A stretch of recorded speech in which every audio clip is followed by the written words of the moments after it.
جن کی نماز ہو گئی ہے تھوڑا قریب آ جائیں.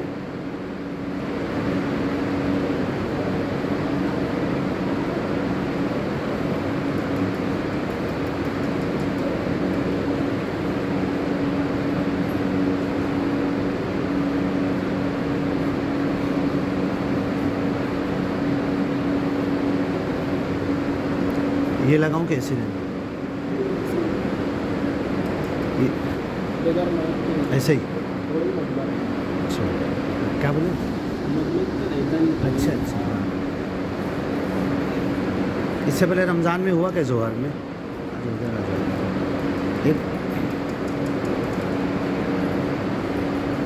اس سے پہلے ظہر میں ہوا کبھی رمضان میں؟ اچھا تعلیم ہوتی ہے. اعوذ باللہ من الشیطان الرجیم بسم اللہ الرحمن الرحیم. اللہ تبارک و تعالی کلام پاک میں ارشاد فرماتا ہے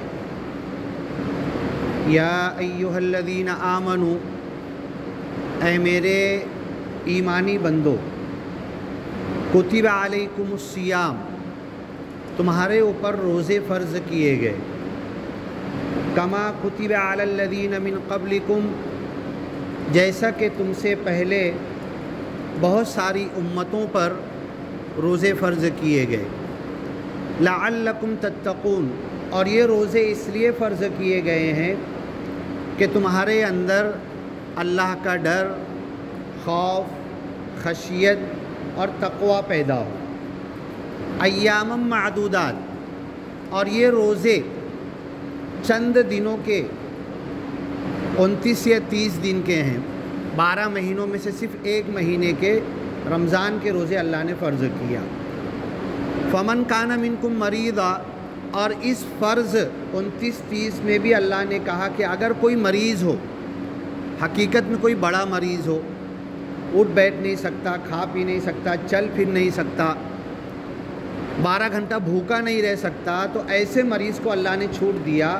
فمن کان منکم مریضا، تم میں سے جو مریض ہو، او علی سفر، یا سفر پہ جانے والا ہو یا سفر پر موجود ہو، فعدۃ من ایام اخر، تو رمضان ختم ہونے کے بعد دوسرے دنوں میں جتنے روزے چھٹے ہیں اتنے پورے اس کو کرنا ہے.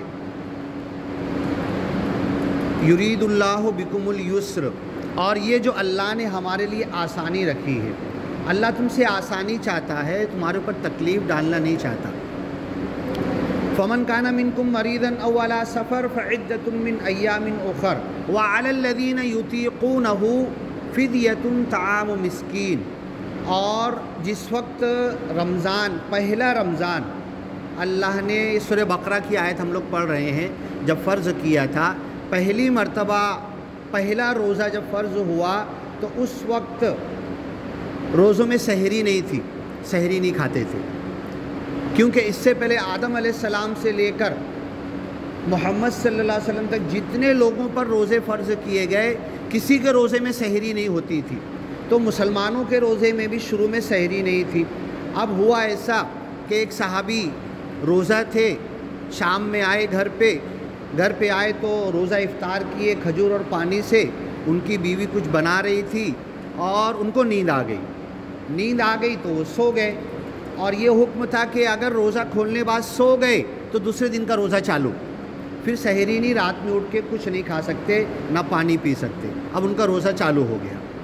ایسے ہی 3 دن ہو گیا تو ان کو تکلیف ہوئی.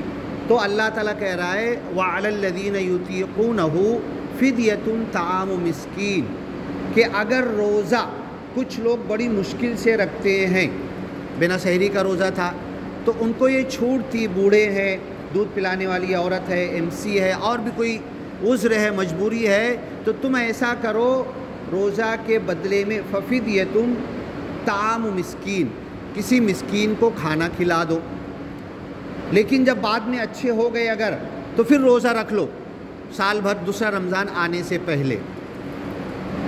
اب یہ ففدیۃ طعام مسکین فمن تطوع خیرا فهو خیر اللہ وان تصوموا خیر لکم ان کنتم تعلمون۔ تم ہر حالت میں روزہ رکھنے کی فکر کرو، ہر حالت میں تمہیں روزہ رکھنا ہے۔ اب یہ جو صحابی کا ہوا کہ سو گئے، کھانا نہیں کھا پائے، سحری نہیں کھا پائے، 3 دن تک لگاتار ان کا ایسے ہی ہو گیا، اور روزانہ صبح کام پہ نکل جاتے تھے بنا سحری کے روزہ، افطار کیے، جو بھی کھجور کھایا، پانی پیے، ایسے پہ 3 دن نکالے۔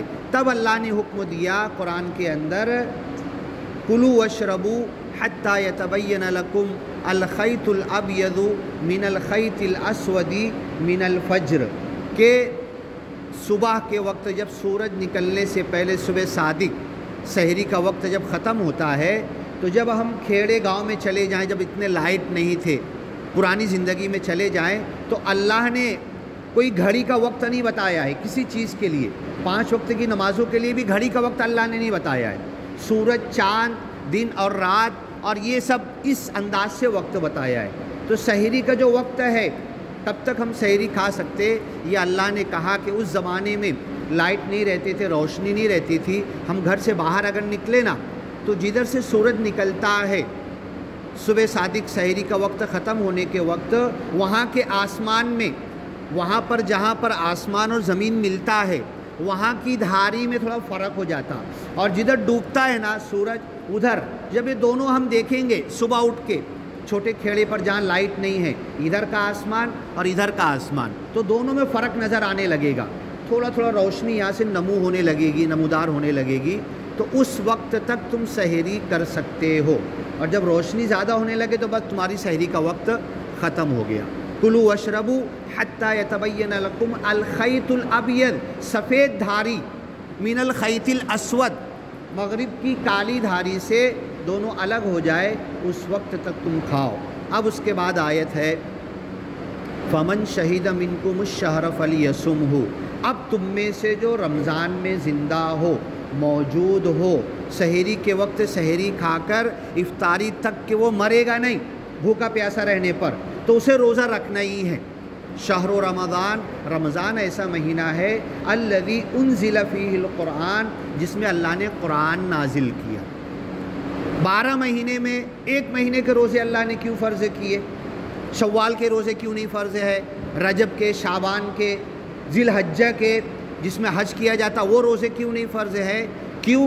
شہر رمضان، رمضان ایسا مہینہ ہے الذی انزل فیہ القرآن، کہ جس میں اللہ نے قرآن نازل کیا۔ قرآن کے آنے کی وجہ سے پورے رمضان کے روزے اللہ نے فرض کر دیے۔ وما ادراک ما لیلۃ القدر انا انزلناہ فی لیلۃ القدر، اس قرآن کو بڑی قدر والی رات میں ہم نے نازل کیا، جس رات میں اللہ نے نازل کیا خیر من الف شہر، 1000 مہینوں سے بہتر اللہ نے کہا۔ جس مہینے میں نازل کیا اس کے روزے فرض کر دیا، جس نبی کو دیا محمد رسول اللہ صلی اللہ علیہ وسلم سارے نبیوں کا سردار بنا دیا۔ یہ قرآن جس امت کو دیا کنتم خیر امت اخرجت للناس، جس امت کو دیا اسے خیر امت کہا کہ ساری امتوں میں سب سے بہترین امت ہے، اور تمہیں لوگوں کے لیے نکالا گیا۔ تو جب یہ رمضان، یہ روزے، یہ نماز، یہ حج اور زکوٰۃ، اور یہ ہماری زندگی کا مقصد کہ یہ قرآن کیوں آیا ہے، اگر ہم غور کریں گے اور اس کے مطابق جئیں گے اور قرآن میں اللہ نے کیا کہا ہے، تو ہم دنیا والوں سے کچھ مانگنے نہیں جائیں گے۔ مسلمان اور خیر امت لوگوں سے مانگنے کے لیے نہیں پیدا کیا گیا، لوگوں کو دینے کے لیے پیدا کیا گیا۔ اخرجت للناس، تمہیں لوگوں کے لیے نکالا گیا، تم سب کو بانٹو گے، تم دینے والے ہو، تم لینے والے نہیں ہو، تم بھکاری نہیں ہو، تم اپنے حقوق مانگنے والے نہیں ہو، تم دنیا کے امام ہو۔ حضرت ابراہیم کو جب اللہ نے کہا انی جاعلک للناس اماما، میں تم کو سارے لوگوں کا، پوری دنیا کا امام بنانے والا ہوں، تو فوراً شکریہ تو ادا کیا انہوں نے، اللہ تو نے میرے کو امام بنایا۔ قال ومن ذریتی، میری اولاد میں سے امام بنائے گا کہ نہیں تو؟ میری اولاد میں سے سارے لوگوں کے آگے میرے اولاد کو کرے گا کہ نہیں؟ قال لا ینال عہد الظالمین، تم میں سے جو ظالم ہوں گے ان کو یہ عہد نہیں ملے گا۔ ظالم کون ہے؟ بہت ظلم بہت طرح کا ہوتا ہے، قرآن میں بہت سارے ظلم بیان کیے گئے ہیں۔ قرآن میں ایک آیت کہی گئی ہے وَحَمَلَهَا الْإِنسَانُ، اس قرآن کو انسان نے اٹھا لیا، اِنَّهُ كَانَ ظَلُومًا جَهُولًا، اس قرآن کو اٹھا کر بھی جاہل ہے۔ شہر رمضان، رمضان وہ مہینہ الذی انزل فیہ القرآن، جس میں اللہ نے قرآن نازل کیا اور مسلمانوں کو دیا اور سارے انسانوں کے لیے دیا۔ ہم لوگ بولتے ہیں نا ہمارا قرآن، ہمارے نبی، ہمارا دین، نہیں، یہ قرآن ہر ایک کے لیے ہے۔ نبی محمد صلی اللہ علیہ وسلم ہر ایک کے نبی ہیں، صرف ہمارے نہیں، اللہ ہر ایک کا خدا ہے، قرآن سب کے لیے آیا ہے۔ تو اللہ نے آگے کہا ھدی للناس، یہ قرآن سب لوگوں کے لیے ہدایت ہے۔ اب یہ لوگوں کو بتائے گا کون کہ قرآن تمہارے لیے بھی آیا ہے، قرآن تمہارے لیے بھی ہدایت ہے، قرآن تمہیں بھی سکھ دینا چاہتا ہے، یہ بتائیں گے ہم لوگ۔ ابھی ہمیں نہیں معلوم ہے، ہم ہی نہیں پڑھتے ہیں۔ قریب آ جاؤ نا، دور تھوڑا آواز تھوڑا تیز بولنا پڑتا ہے۔ ہم کو ہی نہیں پتہ ہے، ہم ہی نہیں پڑھ رہے ہیں، ہم کو ہی نہیں معلوم ہے، تو لوگوں کو کیسے بتائیں گے؟ تم کو قل اللہ احد یاد ہے؟ قل اللہ احد کا ترجمہ معلوم ہے؟ معلوم ہونا چاہیے۔ سورہ فاتحہ کا ترجمہ، قل اللہ احد کا، انا اعطیناک الکوثر، چھوٹی چھوٹی سورے، الم تر کیف فعل ربک باصحاب الفیل، نماز میں کھڑے ہوتے اللہ اکبر، پوری اذان ہوتی، پورا اذان کا ترجمہ معلوم ہونا چاہیے۔ نماز میں کھڑے ہوئے سبحانک اللہم و بحمدک، اس کا ترجمہ معلوم ہونا چاہیے۔ جب نہ نماز میں دل لگے گا، ایک ایک ثنا سے لے کے سلام پھیرے تک، رکوع کی تسبیح، سجدے کی تسبیح، اتحیات پڑھتے، کوئی سورے پڑھتے، دعائے معصورہ پڑھتے، اللہم صلی علی محمد، اتحیات میں درود شریف پڑھتے، آخر میں انی ظلمت نفسی ظلما کثیرا، یہ ساری دعاؤں کا معنی مطلب ہم کو معلوم ہونا چاہیے۔ تو پھر ہم لوگ تو کیا ہوگا، ہمارا دل اللہ کی طرف لگے گا، اور ہم لوگوں کو، پہلے تو اپنے لوگوں کو اور پھر اپنے ساتھ دنیا کے تمام لوگوں کو، دنیا کے تمام لوگوں کو۔ دیکھو میں ایک چھوٹی سی بات بتاتا ہوں، میرے ایمبولینس پہ ایک ڈرائیور ہے، اب سمجھ لو ڈرائیور کون ہوگا، وہ ایمان والا نہیں ہے۔ اب ہم لوگ آ رہے تھے، مسجد اللہ اکبر شروع ہوئی ہے، وہاں پر پتہ چلا آپ لوگوں کو نئی مسجد کا افتتاح ہوا ہے، تو وہاں پر ہم لوگ سوچے کہ چلو افطار کا وقت ہے، 10 منٹ بچا تھا، وہیں پہ افطار کر لیتے۔ وہ ڈرائیور کو بھی لے کے گیا، تو بہانے سے ہم کو ان کو مسجد تک لانا ہے۔ ہم لوگ الگ الٹی سوچتے ہیں، ارے ناپاک ہے، گندے ہے، مسجد میں کیسے لائیں گے، یہ ہماری سوچ غلط ہے۔ مسجد نبوی اللہ کے رسول صلی اللہ علیہ وسلم مدینہ میں جو ہے، جنگ کے جو قیدی ہاتھ میں آتے تھے، مسجد نبی کے ستون سے اس کو باندھتے تھے۔ ایک بدو آیا، اپنے اونٹ کو باندھا اور مسجد نبی میں ایک طرف کھڑے ہو کے پیشاب کرنے لگا، صحابہ دوڑے، چلائے، اللہ کے رسول نے کہا رک جاؤ، اس کو پورا پیشاب کر لین دو۔ جب پورا کر لیا تو اس کو بولے کہ یہ مسجد ہے، اللہ کا گھر ہے، یہاں پر پیشاب نہیں کرتے۔ اب صحابہ سے پوچھا تم کو کس کو برا لگا؟ اس نے مسجد میں پیشاب کیا نا، کس کو برا لگا؟ سب نے ہاتھ اٹھایا، میرے کو تو بہت برا لگا نا، جاؤ اس کے اوپر پانی ڈالو، بولے جہاں پیشاب کیا اس کو دھو دو، اس کو صاف کر دو۔ تو یہ ہونا چاہیے۔ حضرت ابراہیم، حضرت اسماعیل کو اللہ نے کہا انطہر بیتیا، صرف مؤذن صاحب کا کام نہیں ہے گھر کو صاف کرنا، مسجد کی صفائی کرنا، صرف خادم کا کام نہیں ہے۔ حضرت ابراہیم، حضرت اسماعیل کو اللہ نے کہا انطہر بیتی للطائفین والعاکفین والرکع السجود، میرے گھر کو صاف کرو، اتنا صاف کرو، جب آؤ چٹائی لائن سے کر دو، جب یہ دیکھو وہ دیکھو، کچھ بھی ہے ذرا سا بھی ہے، 5 منٹ ہے اذان کو ہے، اور پہلے پہنچ جاؤ، اپنے ہاتھ سے جب جو ہے بنا بولے مسجد کی صفائی کرو۔ تو یہ حضرت ابراہیم اور حضرت اسماعیل کو اللہ نے حکم دیا تھا، تو یہ ہم سے ہوگا۔ اب وہ آئے، بیٹھے، ڈرائیور بھی آیا، مسجد میں بیٹھا، افطاری کا وقت ہوا، پلیٹ اور فروٹ سجے ہوئے تھے۔ اب مؤذن جا کے اذان دینے لگے تو ہم لوگ کھانے لگے۔ اب وہ بیٹھا، ایمان والا تو ہے نہیں، اب وہ جو اذان دے رہے اس کی طرف دیکھ رہا، تو میرے کو کیا بول رہا، ارے بولے ان کا ہو جان دو پھر کھانا نہ، بولے کیا بول رہا وہ، یہ اذان جو دے رہے پہلے ان کا ہو جان دو، وہ بیچارے اذان دے رہے، ان کو لگا دیے کام پہ تم، اور ادھر اپنا کھانے بیٹھ گئے۔ اب اس کو دیکھو، دل، انسان کا دل، ہم کیا بول رہے ہیں کہ ایمان والا نہیں ہے، لیکن اس کے دل میں کتنی تڑپ ہے، کہ یار یہ بھی روزہ جو اذان دے رہے وہ بھی روزہ ہے، وہ نہیں کھا رہا، اپن کیسے کھانا بولے؟ ہاں چلو روزے کا وقت، پھر میں بولا